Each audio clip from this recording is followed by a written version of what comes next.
Hello, and welcome to the Quietly Visible podcast. I'm your host, Carol Stewart, founder of The Bounding Solutions and author of Quietly Visible, Leading with Influence and Impact as an Introverted Woman. And this is the podcast for introverted women who want to thrive as leaders and in life.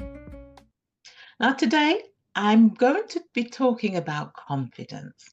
Now, this is something that I see time and time again with the clients that I coach, is their lack of confidence when they first come to coaching. And it's holding them back from being all that they're capable of being, having the influence and impact that they want to make, and making those bold, courageous steps. And confidence, I think maybe first of all, if I get you to think about, well, what does confidence mean to you? And for me, confidence means not necessarily feeling like, yeah, I can do it, or feeling sort of so full of yes and certainty about myself.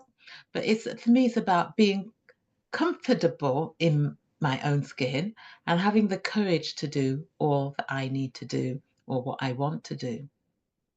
And it's not the absence of fear. It doesn't mean that we're not fearful, but it means that we have a belief in ourselves that we can move towards what it is that we want to achieve. And what I often say to my coaching clients is, what exactly is it that you're lacking confidence in?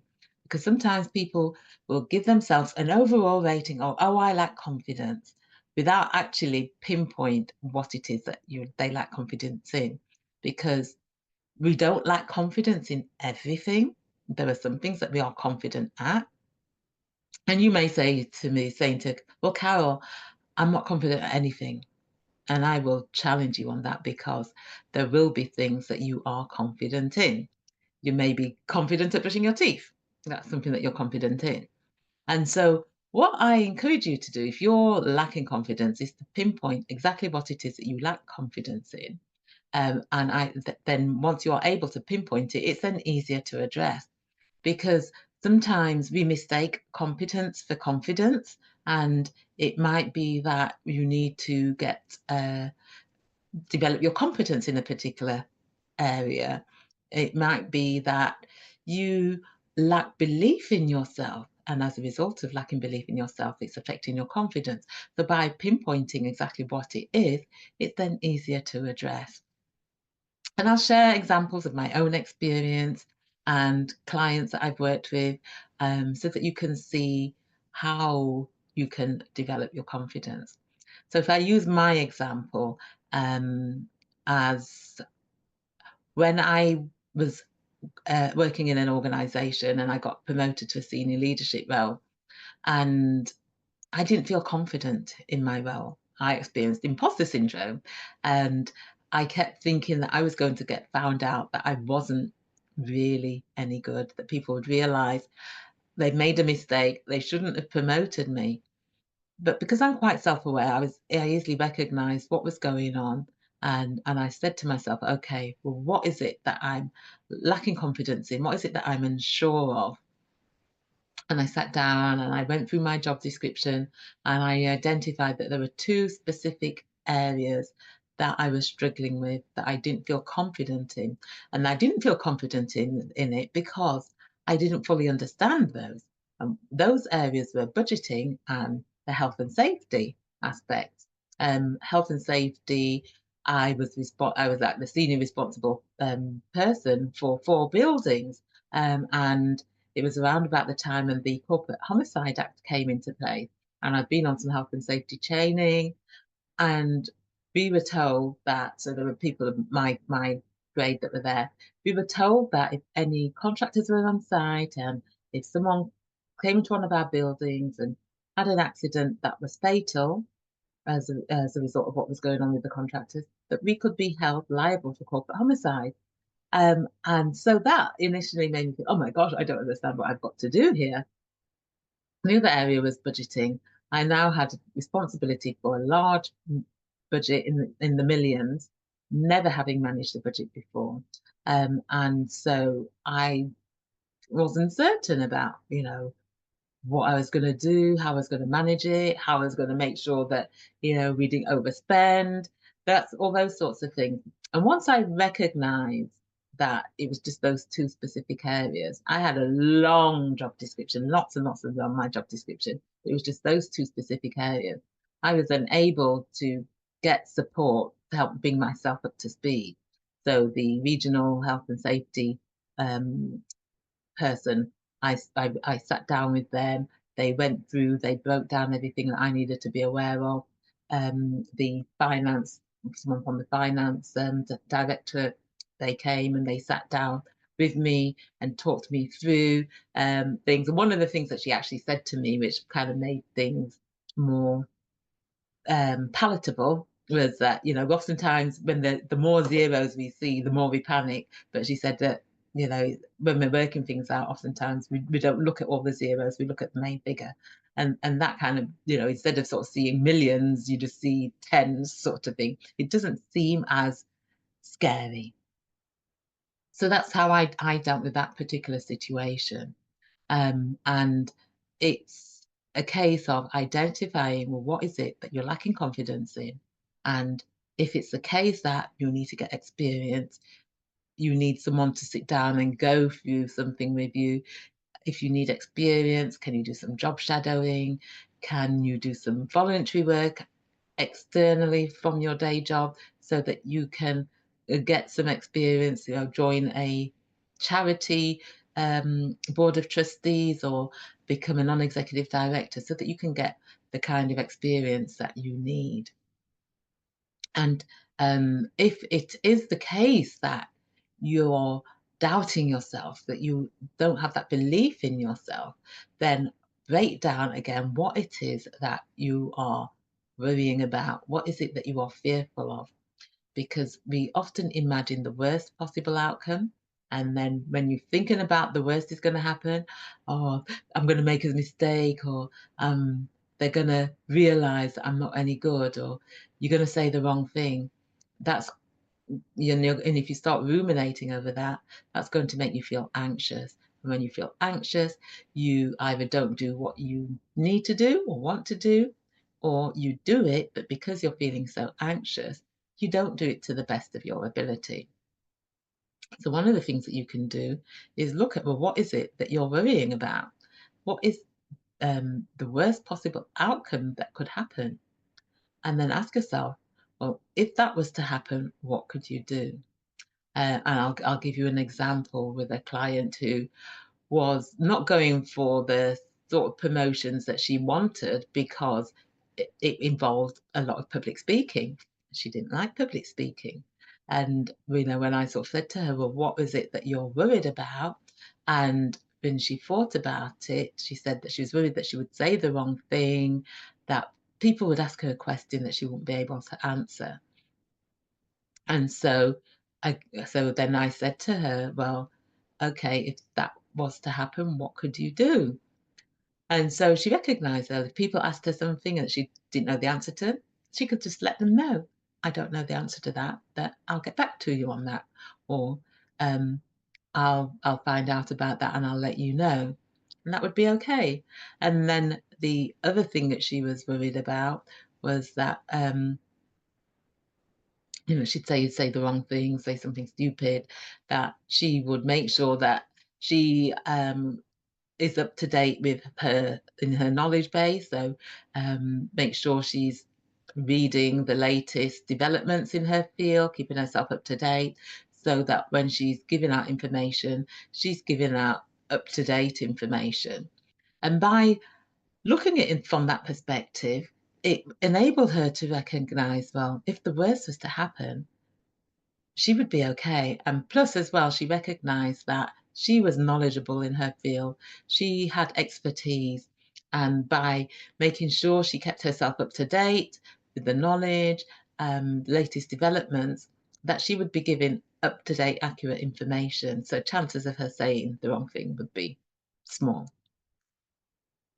And so, what's the worst that could happen for you in terms of what you want to do, what you're holding yourself back from? And if that was to happen, what could you do? Another thing is to look at the evidence. What evidence is there to support what you're thinking? And this is something I love to see when I'm doing coaching, is where clients will come and they'll say, oh, that they're worried about this is going to happen, or they're going to make a fool of themselves, or um, blah, blah, blah, blah, blah, whatever it is. And then I'll say to them, well, how long have you been working? Some of them it might be 20 years, 30 years, 10 years. And then I'll say, and in that time, how often does that happen? Oh, but it, and I'll say, yes, when does it happen? And then when they think about it, invariably, it's not happened, or it may have happened many years ago. And when they look at it in that way, they recognize that chances are it's not going to happen.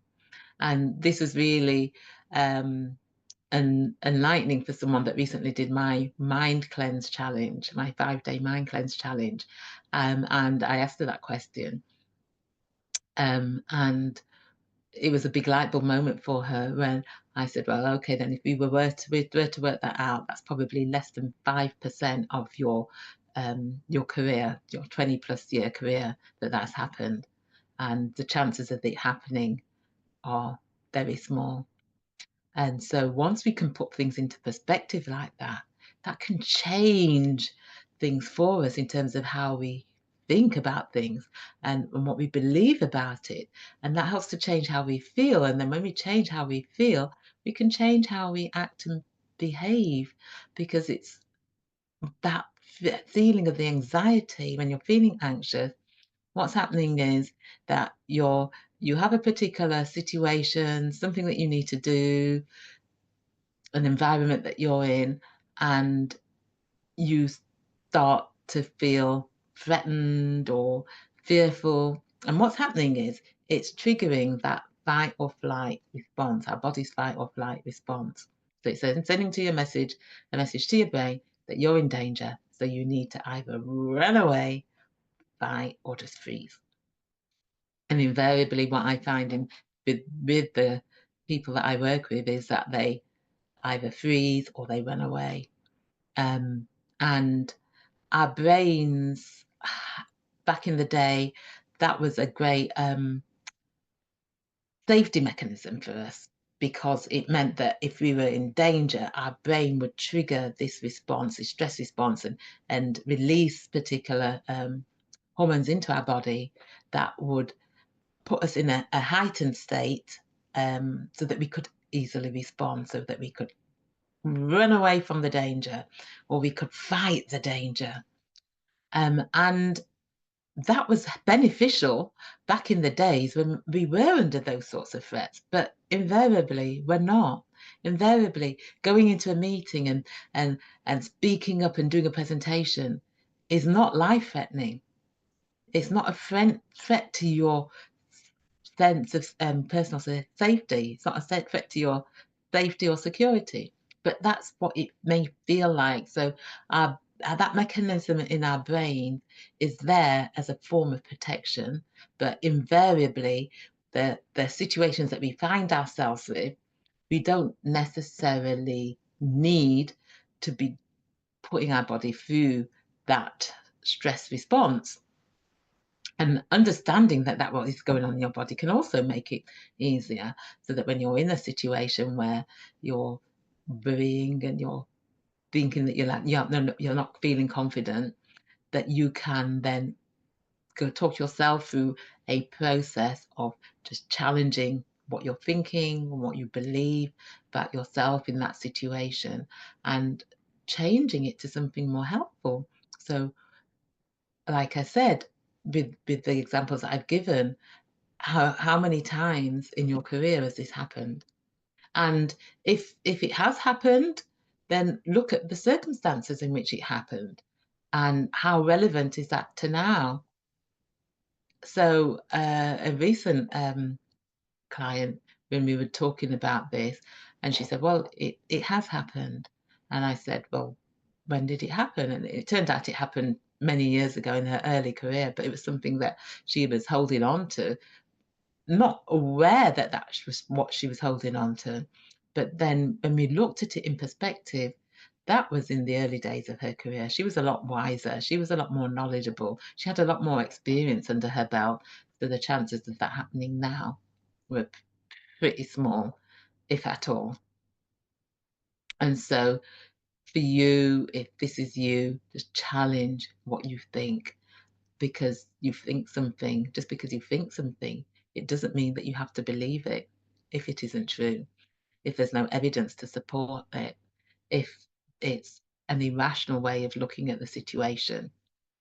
And I make regular time to stop and reflect. And this is something that I encourage my coaching clients to do, is to build thinking time into their calendar. So whether it's once a week, they set a meeting with themselves, or however frequent it works for them, they set a meeting in their calendar and protect that space and use that time to self-reflect, to think about how they've been, what things have happened, how they've responded, how they've dealt with situations, to get into that habit of that regular self-reflection, because it then helps to increase self-awareness. And with self-awareness, you can easily see, or more easily see, should I say, those situations where it's you getting in the way of yourself, where what you're thinking is holding you back. What you're thinking is causing you to be fearful and lack confidence, but that there's no substance to it. And a lot of people say, oh, but I haven't got time to do this. But it's a good investment of your time, because you're investing in yourself. You're giving yourself that mental capacity just to take a step back and view things in perspective. But when you're constantly on the go, it's like you're on that treadmill and you're just not stopping. You get the thoughts in your head and, oh, I'm not good enough. Carry on, carry on, carry on. Oh, I'm going to mess up. Carry on, carry on, carry on. And you don't stop and you don't challenge it. That can be problematic, because you're just allowing the thoughts just to consume you without interrupting them, without examining them, without challenging them. But by challenging them, you can see how unhelpful they are, how irrational they are, and how much they are getting in your way, how much they're holding you back. And if you find that you're in a situation where you're put on the spot and you haven't got time to rationalize your thoughts, you haven't got time to challenge your thinking because you need to respond on the spot, say, for example, in an interview, in a meeting, and just tell yourself that I haven't got time to worry about this right now. Right now, I'm getting a focus on getting through this meeting or whatever it is that you're doing. And I'll worry about it later this evening when I get home. I'll have a pity party when I get home this evening. And just allow what happens is that allows your mind just to come back to the present, to focus on the here and now, rather than ruminating and worrying and going ahead, worrying about the worst possible outcome. And then the thing is, allowing your mind to come back to the present, and this enables you to center yourself, to be more calmer and get through what you need to get through. And then when you do get home, you can have your pity party and look at what it was that you were worrying about. But because you've got through it, chances are you won't need to have that. But it's worth just exploring, well, what was it about this situation? And just doing some self-reflection so that you can identify what it is that triggered that. And speaking of triggers, it's good to know your triggers are, those things that get in the way of you feeling confident, you feeling your best self. What are those self-sabotaging triggers, as I call them? So it might be that when you're tired, that you overthink, when you've not had enough sleep, that you're tired and your brain isn't as sharp, and then you start to get that negative voice in the back of your mind. Oh, then you're not good. You're going to mess up. You're going to make a fool of yourself. If you understand what those triggers are, you can then put things in place to um, mitigate it happening, to manage those things from occurring, and have the awareness of it. Some people, like I said, it's when they're tired, and that is something that I see regularly. When you're tired, someone is tired, that the negative self-talk happens. I find that happens with me when I'm tired. that's when I'm more likely to experience those self-limiting beliefs. And the thing is, we all experience them at some time or another. I don't know anybody that hasn't or anybody that doesn't at some time. But with time, you can learn to manage it, and having that self-awareness, you can learn to manage it. I myself, as something that I have learned to manage over the years, um, knowing and understanding myself has been very important, and that is something that I work with my clients to do, is to know and understand themselves and who they are. Because when you understand yourself better, you know who you are, you know those things that will trigger, you know those self-limiting beliefs, and what sets them off, and what you need to do to manage them, and what you need to put in place to manage them. And the final thing that I want to share, if you find yourself in situations where you're put on the spot and you're lacking confidence and you're starting to feel anxious, is well, two things actually, is to be mindful of or be aware of how it shows upon you physiologically. So for some people, it's a tight knot in their stomach. For some people, it's the heart beats faster, or they get they blush, they feel the tension rising, the head pounds. Where does it show upon you? And once you recognize that physiological sensation, that physical feeling in your body, just stop and think, what is going on in your mind? Explore what is going on in your mind, and challenge what you're thinking, and look at what is a more helpful way to view it. And you may find it helpful to write down those thoughts, what you're thinking, exactly how you're thinking it, and then write down corresponding words which are more helpful, which challenge what you're thinking, which look for the evidence, and write down the corresponding words which are more helpful. And once you do that, you help to change what you think. It helps to change how you feel. It helps to change how you act and behave.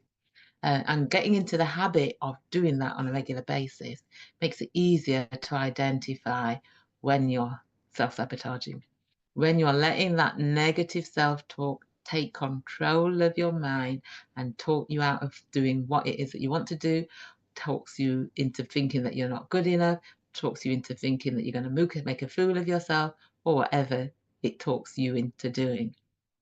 So be aware of that. And final thing is, if you find that you're in that situation and it's starting to feel anxious, you're starting to panic, then just do some breathing exercises. Some breathing exercises where you breathe in for 4 seconds, hold it for 4 seconds, breathe out for 4 seconds, hold for 4 seconds. Repeat that a few times, um, just to allow yourself to calm yourself down, to calm your breath, because then you will feel less anxious and more inclined to be able to get on with what you're doing. And I'll give you a good example of myself, of using what I've just shared with you on myself. When I did my TEDx talk, Introverts Make Great Leaders Too. Now, with the TEDx talks, you have to learn your talk word for word, because you have to type it up and send it off to the TED company so that they can make sure that it's aligned with what they're about. I don't like learning talks that way. I prefer just to do a few bullet points and learn from that. And so I'd learnt my TEDx talk line for line, and then whilst I was delivering it, my mind sort of started to wander a bit, and then I thought, oh, what am I supposed to say next? And I could feel the anxiety slowly starting to rise, but I recognized what was going on. I just said to myself, I ain't got time to worry about this now. I'm just focusing on the here and now. Did some breathing exercises. No one can see that you're doing. Just like that. No one can see that you're doing. I just did some breathing exercises there. And what happened was that I just brought my mind back to the present, didn't allow it to phase me, and I just carried on and got through it. And I may have said a few things out of sequence, but nobody noticed. And I got through it, and I got my message across. and delivered what people have told me is a good TEDx talk. So remember, if you're lacking confidence, identify exactly what it is that you lack confidence in. Is it that you are lacking competence and need to develop your skills or get the experience?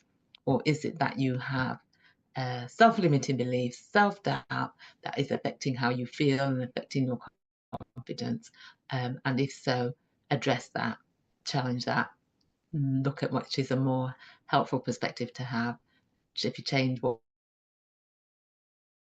you think, you change how you feel, change how you feel, change how you act and behave. And if it's the case of that it is your beliefs and your thinking that you have that affects your confidence, it's more than just thinking positive or doing positive affirmations, because you could so as an example, you could tell yourself that, oh, you don't think that you're a beautiful person, and look in the mirror every day and say to yourself, I'm a beautiful, special person. But if you don't see a beautiful, special person looking back, that could make you feel worse.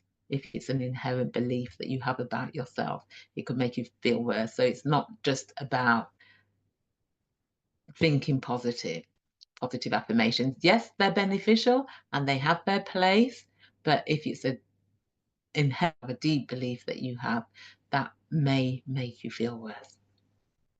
So thank you for listening.